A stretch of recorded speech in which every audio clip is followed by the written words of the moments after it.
ఏసే పరిష్కారము అనుదిన Bible study కార్యక్రమం ప్రేక్షకులందరికీ మన ప్రభువును ప్రియరక్షకుడు అయిన యేసుక్రీస్తు వారి అత్యున్నతమైన నామమున వందనాలు. ప్రభువునందు ప్రియ దేవుని బిడ్డలారా, నేటి దినము దైవజనులు కారుపాటి శాంతసాగర్ గారి ద్వారా బైబిల్ స్టడీలోని వాక్య ధ్యానమును మార్కు సువార్త నుండి ధ్యానం చేసుకుందాము. మీరందరూ బైబిల్తోనూ నోట్బుక్తోనూ సిద్ధపడి ఉంటే దైవజనులు కారుపాటి శాంతసాగర్ గారు ప్రార్థన చేసి ఈ దినపు వాక్య పరిచర్య చేస్తారు. ప్రభువునందు ప్రియ దేవుని బిడ్డలారా, నేటి వాక్య ధ్యానం కొరకు ప్రార్థన చేసుకుందాం. దయచేసి తలలో వంచండి, ప్రార్థనలో ఏకీభవించండి. మమ్మలను మిక్కిలిగా ప్రేమిస్తున్న మా ప్రియ పరలోకపు తండ్రి, మీ పరిశుద్ధ గణనామమునకు వందనములు స్తోత్రములు చెల్లిస్తున్నాము. నేటి వాక్య ధ్యానము ద్వారా మాతో మాట్లాడమని విజ్ఞాపన చేస్తున్నాము. మీ కృపలో మమ్మలను వర్ధిల్ల చేయండి. మా ప్రేక్షకులకు ఆధ్యాత్మిక మేలుకొలుపు జ్ఞానము అనుగ్రహించండి. వాక్యాన్ని గ్రహించుటకు శక్తినివ్వండి. మీరే స్వయంగా మా అందరితో మాట్లాడండి. ఎపిసోడ్ సహకారులను అనుగ్రహించండి. ఆర్థిక లోటును పోడ్చండి. యేసు నామమున ప్రార్థన చేస్తూ ఉన్నాము తండ్రి, ఆమెన్. ప్రభువునందు ప్రియ దేవుని బిడ్డలారా, దయచేసి మీ పరిశుద్ధ బైబిల్ గ్రంథాన్ని తెరవండి. మార్కు సువార్త 15వ అధ్యాయము 23వ వచనము నుండి వాక్యాన్ని మనం ధ్యానం చేయాల్సి ఉన్నది.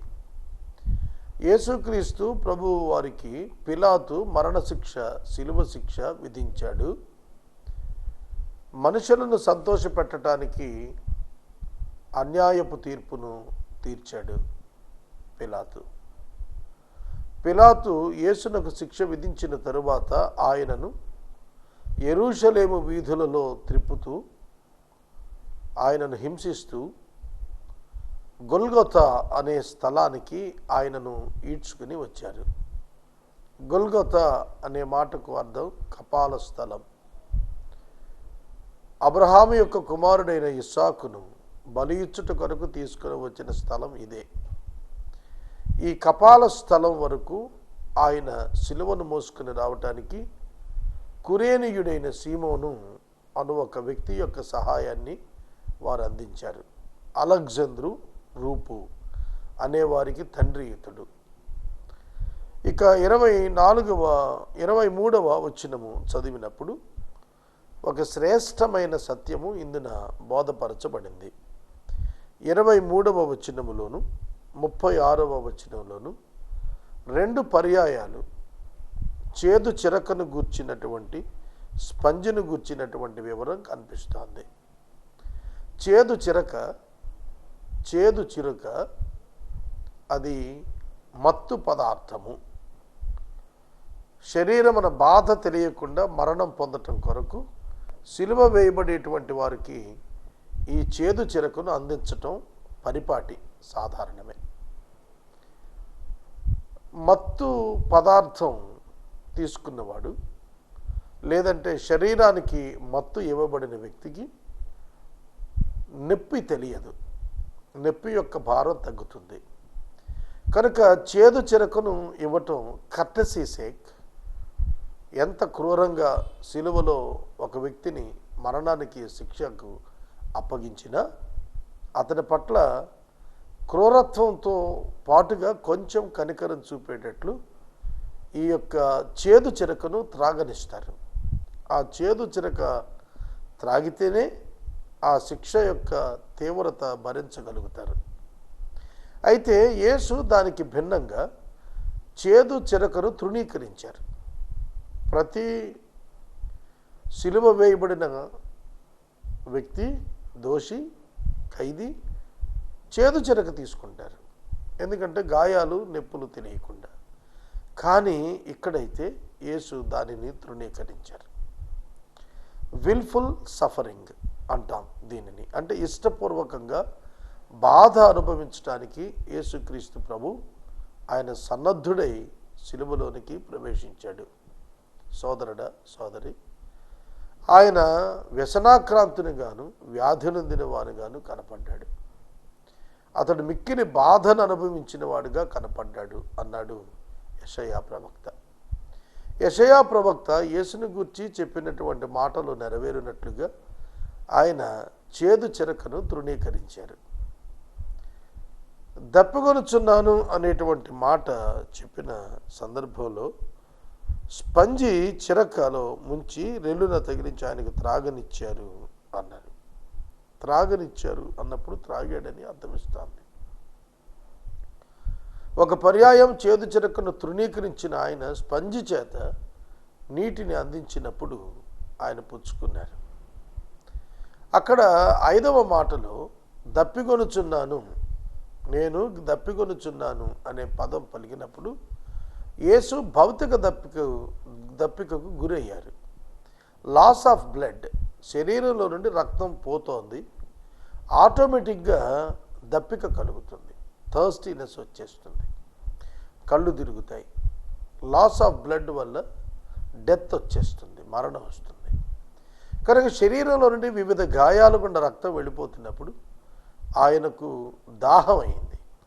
ఆ దాహాన్ని తీర్చడానికి స్పంజి ఇచ్చారు, అక్కడ పుచ్చుకున్నట్టుగా ఉంది. కనుక ఆయన మత్తు పదార్థం ఇచ్చినప్పుడు తృణీకరించాడు. విల్ఫుల్ సఫరింగ్, ఇష్టపూర్వకంగా శిలువ పైన సంపూర్ణ శిక్షను అనుభవించటానికి ఆయన సిద్ధమయ్యాడు అనేది అర్థమవుతుంది. 23వ వచనంలో బోళము కలిపిన ద్రాక్షారసం ఇచ్చారు, దాన్ని పుచ్చుకొనలేదు. వారు ఆయనను సిలువ వేసి ఆయన వస్త్రములు భాగాలు ఎవరికి రావాలనో చీట్లు వేసి వాటిని పంచుకున్నారు. కీర్తనల గ్రంథం 22వ సంకీర్తన 18వ వచనములో వారు నా వస్త్రములను పంచుకున్నారు, చీట్లు వేసుకున్నారు, నా అంగీ కొరకు చీట్లు వేశారు, నా వస్త్రాలు పంచుకున్నారని ప్రవచనాత్మకంగా యేసుక్రీస్తు ప్రభువు పుట్టడానికి పూర్వం 1000 సంవత్సరాలకు ముందే దావీదు కీర్తనాకారుడు ఆ దృశ్యాన్ని చూచి ప్రవచిస్తున్నాడు. ఆ దృశ్యాన్ని ప్రవచిస్తున్నాడు. అదే ఇక్కడ రాస్తున్నాడు. ఆయన యొక్క వస్త్రాలు పంచుకున్నారు, ఆయన యొక్క అంగీ కోసం చీట్లు వేసి వాటిని పంచుకున్నారు. ఆయనను సిలువ వేసినప్పుడు పగలు 9 గంటలు ఆయను, మార్నింగ్ 9 o'clock, ఉదయము 9 గంటల నుండి మధ్యాహ్నము 3 గంటల వరకు ఆయన సిలువలో వేలాడుతూ జీవించి ఉన్నాడు.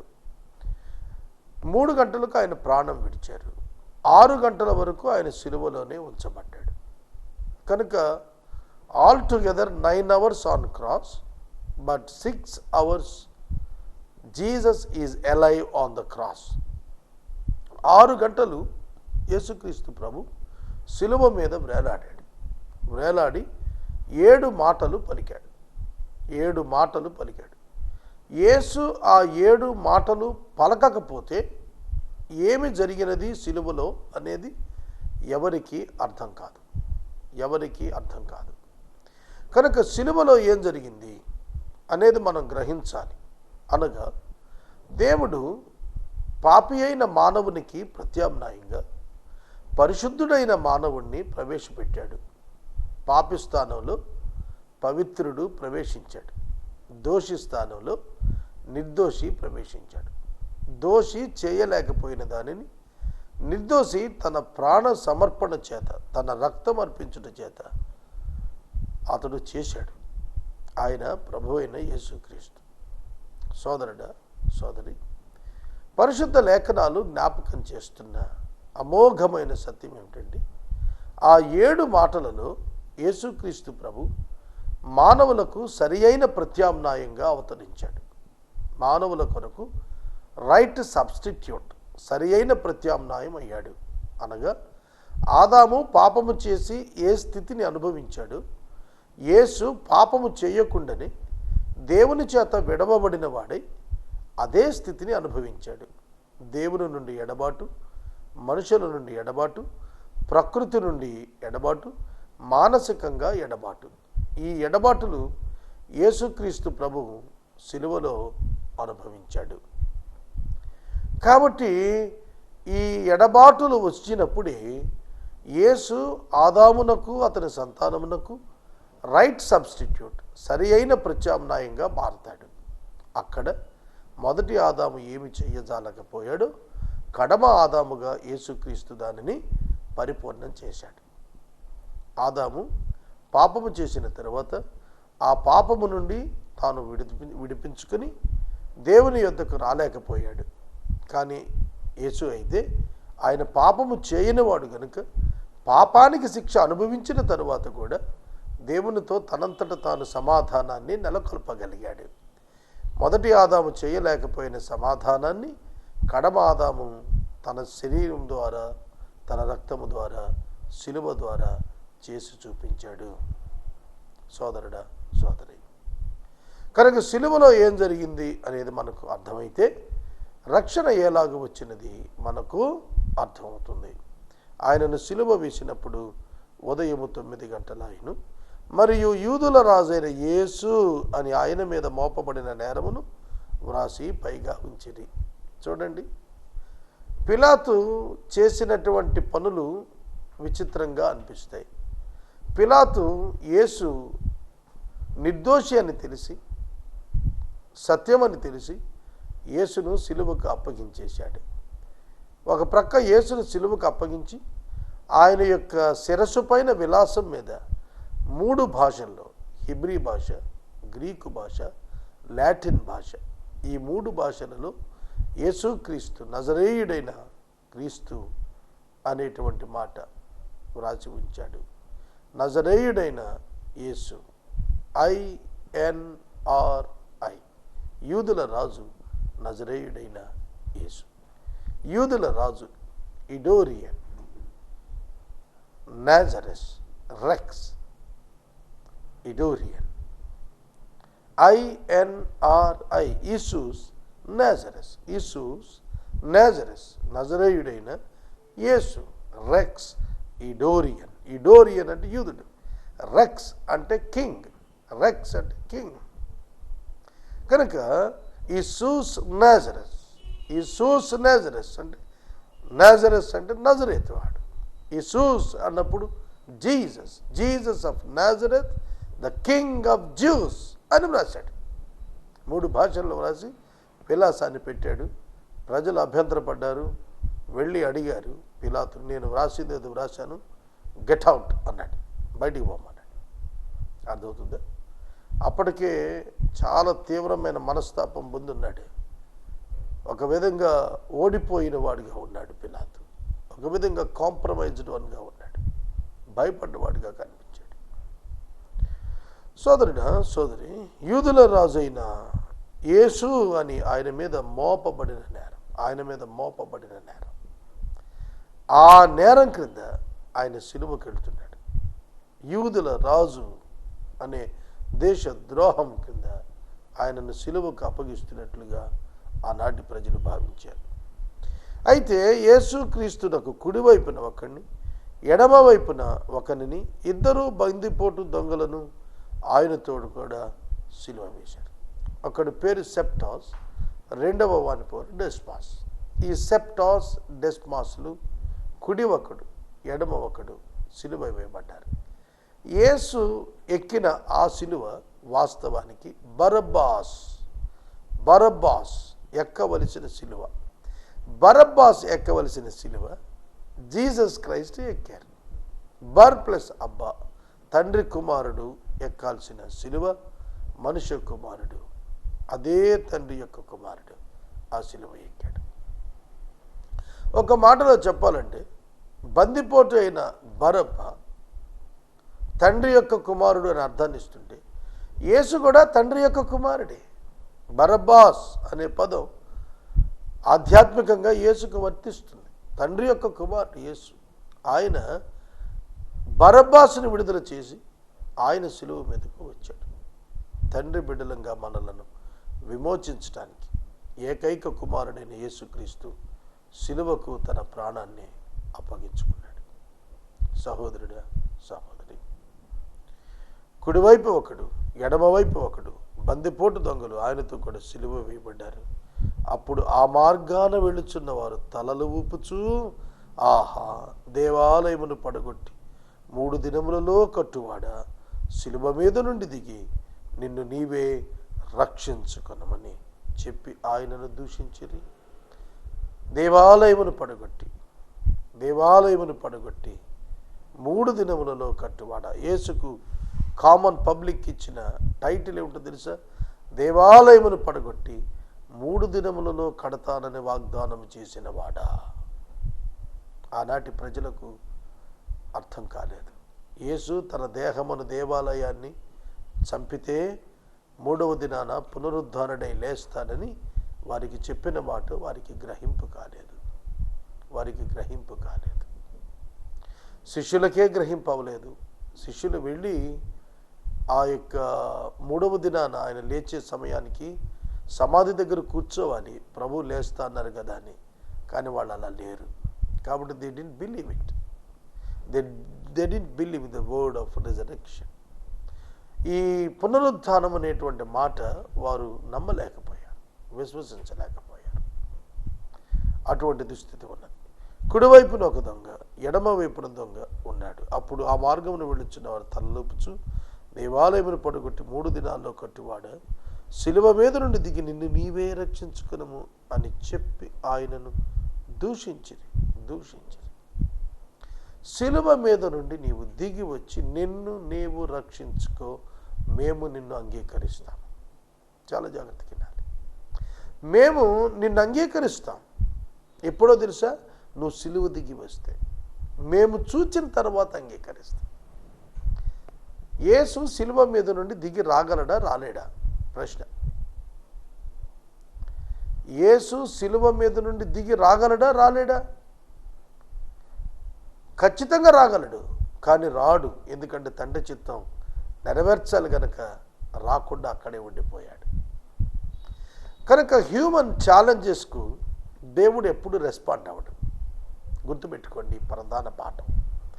Human challenges never tempt God to react. ఎన్నడూ కూడా దేవుణ్ణి ప్రలోభపరచలేము, దేవుడు రియాక్ట్ అయ్యేటట్టుగా చేయలేము. కనుక వాక్యాన్ని గమనిస్తున్నప్పుడు ఆ మార్గాన వెళుతున్న వారు అన్నమాట, నిన్ను నీవే రక్షించుకునము.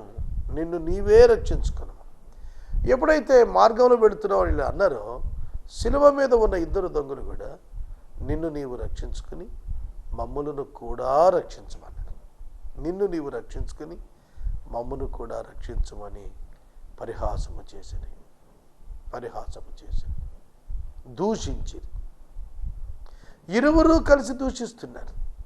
2 దొంగలు కలిసి దూషిస్తున్నారు. అలా దూషిస్తున్నప్పుడు యేసుక్రీస్తు ప్రభువారు పలికిన మొదటి మాట, తండ్రి వీరేమి చేయుచున్నారో వీరెరుగరు గనుక వీరిని క్షమించము. తండ్రి వీరేం చేస్తున్నారు వీరెరుగరు. ఎప్పుడైతే ఆ మాట యేసు పలికాడో వెంటనే ఆ 2 దొంగల మధ్య ఎడబాటు ప్రారంభమైంది. ఒకడు యేసును దేవునికి అంగీకరించాడు, ఒకడు యేసును అంగీకరించకుండా చనిపోయాడు. యేసు అంగీకరించిన వ్యక్తితో చెప్పారు, నేడు నీవు నాతో కూడా పరదేశంలో ఉంటావని చెప్పారు. సోదరుడా, సోదరి, రక్షించబడిన ఆత్మలు పాత నిబంధన కాలంలో పరదేశంలో భద్రపరచబడ్డాయి. ఇప్పుడైతే ప్రభువు సన్నిధికి వెళుతున్నాయి. ఇది మనం గుర్తెరగాల్సినటువంటిది. కుడివైపున ఒకడిని, ఎడమ వైపున ఒకడిని బందిపోటు దొంగలను ఆయనతో కూడా సిలువ వేశారు. ఆయనను సిలువ మీద నుండి నిన్ను నీవే రక్షించుకుని ఆయన అందరూ దూషించారు.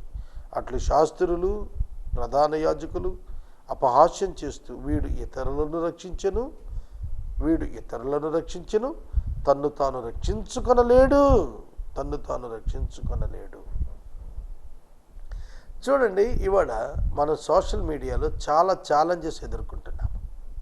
Christians from non Christian friends, from non Christian people, చాలా ఛాలెంజెస్. ఈ మధ్యన నేను ఒక వాట్సాప్ మెసేజ్ చూశాను. అందులో ఆయన చాలా పెద్ద ఆయన రాశాడు, క్రైస్తవులు చాలామంది చాలా పర్యాయాలు యేసు స్వస్థపరుస్తాడు అని అంటున్నారు. పుట్టుగుడ్డి వాళ్ళు, చెవిటి వాళ్ళు, కుష్ఠవ్యాధి కలిగిన వారు, ఇట్లాంటి వారిని ఎవరైనా మీరు బాగు చేస్తాము అని అంటే నేను నా ఇష్టం వచ్చిన వారిని, అలాంటి వారిని తీసుకొచ్చి మీ ముందు నుంచోబెడతాను, మీరు బాగు చేయండి అని నేను సవాలు చేస్తున్నాను అని ఇంటర్నెట్లో, వాట్సాప్లో ఒక మెసేజ్ హల్చల్ చేస్తాను. ఏమిటి దాని అర్థం? ఎందుకు ఆ విధంగా రాస్తున్నారు? ఎందుకు ఆ విధంగా రాస్తున్నారు? మనం ఆలోచించాలి. ఈ లోకంలో యేసుక్రీస్తు ప్రభువును విశ్వసించాలి. విశ్వసించకపోతే మనకు రక్షణ కలగదు. వీడు ఇతరులను రక్షించాడు, ఇప్పుడు తన్ను తాను రక్షించుకోలేడు. యేసుక్రీస్తు ప్రభు అనేక మంది పాపులను రక్షించాడు, అనేక మందిని బాగు చేశాడు, అనేక మందిని వృద్ధి చేశాడు. అట్లాంటి ఆయనను గురించి చెబుతున్నటువంటి మాట ఏమిటంటే, వీడితడిని రక్షించను, తన్ను తాను రక్షించుకొనలేడు. ఒక్కసారి ఆలోచించండి. యేసు తనను తాను రక్షించుకొనలేడా? ఖచ్చితంగా రక్షించుకోగలడు. మరి ఎందుకు అట్లా మాట్లాడుతున్నారు వాళ్ళు? ఎందుకు అలా అంటున్నారు? రక్షించుకోలేడు అని ఎందుకు అంటున్నారు? ఆయనను నమ్మలేదు, అందుకే అంటున్నారు. కానీ యేసు సిలువ దిగి వస్తే వారి మాటకు స్పందించి, ఇక సిలువ ఎక్కడ, ప్రాయశ్చిత్తం ఎక్కడ? ప్రజల కొరకు క్రీస్తు మరణించకపోతే ప్రజలు పరలోకానికి వెళ్ళేది ఎట్లా? కాబట్టి యేసు అనవసరపు విషయాలకు ఆయన స్పందించలేదనేది మనం అర్థం చేసుకోవాలి. ఇశ్రాయేలు రాజుకు క్రీస్తు ఇప్పుడు సిలువ మీద నుండి దిగి రావచ్చు, మనము చూచి నమ్ముదమని ఒకరితో ఒకరు చెప్పుకొనిరి. ఆయనతో కూడా సిలువ వేయబడిన వారును ఆయనను నిందించిరి. వండర్ఫుల్. ఆయనతో కూడా సిలువ వేయబడిన వారిద్దరును కూడా యేసును నిందించిరి. దయచేసి అండర్లైన్ చేసుకోండి. ప్రధాన యాజకులు, శాస్త్రులు అపహాస్యం చేస్తున్నారు యేసుక్రీస్తుని. మొదటి సంకీర్తన ఏం చెబుతుంది? దుష్టుల ఆలోచన చొప్పున నడువక, పాపుల మార్గమున నిలువక, అపహాసకులు కూర్చుండు చోటను కూర్చుండక. అపహాసకులు కూర్చుండు చోటనే కూర్చుండవద్దని కీర్తనలు చెబుతుంటే, అపహాసులతో చేరి ప్రధాన యాజకులు అపహాస్యం చేస్తున్నారు. సహోదరుడా, సహోదరి, నీ హృదయం నిన్ను మోసం చేస్తుందా? నీవు రక్షించబడ్డావా? నీవు రక్షించబడకపోతే నువ్వు ప్రమాదంలోనే ఉన్నావు. నీవెంత సంపాదించినా, నీవెంత విద్య గణించినా, నీ వ్యాపారం ఎంత అంతర్జాతీయంగా విస్తరించినా, ప్రభు అయిన యేసుక్రీస్తుతో నీకు సహవాసం లేకపోతే నీవు రక్షింపబడలేవు. ఆయనతో కూడా సిలువ వేయబడిన వారు కూడా ఆయనను నిందించిరి. He became alone. ఒంటరి వాడైపోయాడు. యేసు ఒంటరి వాడైపోయాడు. అందరూ ఆయనను తృణీకరించారు. అందరూ ఆయనను అపహాస్యం చేశారు. అందరూ ఆయనను సవాలు చేశారు. అందరూ ఆయనను దూషించారు. అందరూ ఆయనను నిందించారు. సోదరుడా, సోదరి, మత్తయి సువార్త 5వ అధ్యాయంలో జనులు మిమ్మలను నిందించి, హింసించి, చెడ్డ మాటలు పలుకున్నప్పుడల్లా మీరు ధన్యులు, మీ ఫలము పరలోకమందు అధికమైనది. అవునండి, అవును. పరలోకములో అధికమైనటువంటిదిగా ఉండాలి. కనుక ఆయనను అందరూ నిందిస్తున్నప్పుడు, శిలువ మీద నుండి దిగిరమ్మని నిందిస్తున్నప్పుడు ఆయన దిగి రాలేదు. ఆయన దానికి స్పందించలేదు. మధ్యాహ్నము 12 గంటలు మొదలుకొని 3 గంటల వరకు ఆ దేశంలో చిమ్మ చీకటి వచ్చినది. ఆ చిమ్మ చీకటికి ముందస్తున్న 4 మాటలు, చీకటిలో ఆ చిమ్మ చీకటికి ముందొస్తున్న 3 మాటలు, చీకటిలో 4వ మాట, 5వ మాట, 6వ మాట, వెలుగులో తిరిగి 3 గంటలకు యేసు 7వ మాట మాట్లాడారు. దీని వలన చిమ్మ చీకటిలో 12 గంటల నుండి 3 గంటల వరకు యేసుకు ఏమి సంభవించిందో ఎవరికీ అర్థం కాలేదు. కనుక ఆయన శిలువలో పలికిన మాటలే, ఆయన శిలువలో ఆయనకి ఏమి సంభవించిందో మనకు అర్థమయ్యేటట్లుగా చేస్తుంది. మనకు అర్థమయ్యేటట్లుగా చేస్తుంది. కనుక శిలువ మీద యేసు పలికిన మాటలు జాగ్రత్తగా విశ్లేషించి తెలుసుకున్నట్లయితే మన ఆధ్యాత్మిక జీవితంలో ఆయన మన కొరకు ఏమై ఉంటాడో మనం అర్థం చేసుకోగలుగుతాం. శాస్త్రులు, ప్రధాన యాజకులు అపహాస్యం చేస్తున్నారు, యేసును అపహాస్యం చేస్తున్నారు. దేవుని కుమారుడు అని యేసు పశువుల తొట్టెలో పండుకొని ఉన్నప్పుడు తూర్పు దేశం నుండి వచ్చిన జ్ఞానులు ప్రణమిల్లి సాగిలపడి ఆ శిశువును ఆరాధిస్తే, పరిపూర్ణమైన స్థితికి వచ్చిన యేసుక్రీస్తు ప్రభువును దేవుని యొక్క సొంత ప్రజలైనటువంటి వారు ఇష్టానుకూలంగా హింసకు అప్పగించి ఆయనను గాయం చేసి ఆయన కూలేటట్టుగా చేశారు. ఎటువంటి పరిస్థితి, ఎటువంటి పరిస్థితి! తూర్పు దేశపు జ్ఞానులు ఆయన బాలుడు గుండగా సాగిలపడ్డారు, పాదాల మీద సాగిలపడ్డారు. స్వజనులు యేసును అప్పగించారు, యేసును తృణీకరిస్తున్నారు, యేసును విసర్జిస్తున్నారు, యేసును శిక్షకు అప్పగించారు. కనుక వారి మీద దేవుని యొక్క ఉగ్రత నిలిచే వచ్చింది. 70వ సంవత్సరం క్రీస్తు శకం రోమన్ గవర్నర్ టైటస్ అనేటువంటి వ్యక్తి వచ్చినాడు. అతను వచ్చినప్పుడు యెరూషలేములోని దేవాలయం పడగొట్టబడింది. యెరూషలేములోని ప్రజలు చెదిరిపోయారు. యెరూషలేములోని ప్రజలు చెదిరిపోయారు. సోదరుడా, సోదరు, దేవుడు తన కుమారుడైనటువంటి యేసుక్రీస్తు ప్రభువును ప్రాయశ్చిత్తంగా పంపితే మనుషులు ఆ ప్రాయశ్చిత్తాన్ని అంగీకరించడానికి ఆ రోజు నుంచి ఈ రోజు వరకు కూడా సిద్ధంగా లేరు. అందుకే నమ్మి బాప్తిసం పొందిన వాడు రక్షించబడు, నమ్మని వానికి శిక్ష విధించబడి అన్నాడు. కనుక ప్రభు అయిన యేసుక్రీస్తునందు నమ్మిక ఉంచడం ద్వారా నీవు రక్షించబడతావు, నీ ఇంటి వారు రక్షించబడతారు. ఈ రాత్రి వాక్యం నుండి సహోదరుడా, సహోదరి, నీవు రక్షించబడాలి, నీ కుటుంబము రక్షించబడాలి. అటువంటి కృప పరిశుద్ధాత్మ దేవుడు మనందరికీ దయచేయును గాక. ప్రార్థించుకుందాం. మనము ఇంతవరకు దైవజనులు కారుపాటి శ్యాన్సాగర్ గారి ద్వారా బైబిల్ స్టడీలోని వాక్య ధ్యానమును మార్కు సువార్త నుండి ధ్యానం చేసుకున్నాము. ఈ కార్యక్రమం ద్వారా మీరు పొందుకొనుచున్న ఆత్మీయ మేలులు ఒక ఉత్తరం ద్వారా మాకు తెలియచేయండి. మీ ప్రార్థనా మనవులు మాకు తెలియచేస్తే ఏసే పరిష్కారం కార్యాలయంలో ఏర్పాటు చేసిన ప్రత్యేక ప్రార్థనా శిబిరంలో మీ కొరకు ప్రార్థిస్తాం. మీ కుటుంబ పక్షముగా ఒక ఎపిసోడ్ ప్రసారం చేయాలనుకునేవారు మాకు తెలియచేస్తే మా సిబ్బంది మీ గృహాలను దర్శిస్తారు. ముగింపు ప్రార్థన ఆశీర్వాదాలతో ఈ కార్యక్రమాన్ని ముగించుకుందాం. ప్రార్థన చేసుకుందాం. మమ్మల్ని మిక్కిలిగా ప్రేమిస్తున్న మా తండ్రి, వందనాలు. ఎపిసోడ్ సహకారులను పంపించండి, ఆర్థిక లోటును పోడ్చండి, ప్రతి అవసరము మహిమైశ్వర్యంలో నుండి తీర్చండి. ఘనత, మహిమ, ప్రభావాలు మీరే పొందండి. మా రక్షకుడైన యేసు నామమున ప్రార్థిస్తున్నాము తండ్రి, ఆమేన్. తండ్రి అయిన దేవుని ప్రేమ, కుమారుడైన యేసయ్య కృప, పరిశుద్ధాత్మ దేవుని యొక్క అన్యోన్య సహవాసము సదాకాలం మనందరికీ తోడైండును గాక. ఆమేన్.